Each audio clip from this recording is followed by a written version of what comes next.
கோவிலை கட்டி வைப்பதெதனாலே சிற்ப வேலைக்கு பெருமையுண்டு அதனாலே சரா சரா அன்னச்சத்திரம் இருப்பதெதனாலே அன்னச்சத்திரம் அது எப்படி அன்னச்சத்திரம் இருப்பதெதனாலே பல தின்னதுங்கி பசங்க இருப்பதாலே சரா சரா பரதேசியாக்கி இருப்பதெதனாலே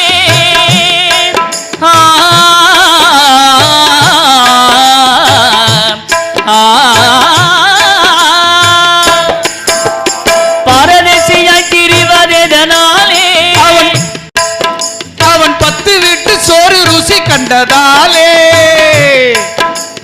தம்பி இங்க கவனி காரிருள் சுழுவது எவ்விடத்திலே தம்பி காரிருள் சுழுவது எவ்விடத்திலே கற்றறிவில்லாதர் மூடர் நெஞ்சகத்திலே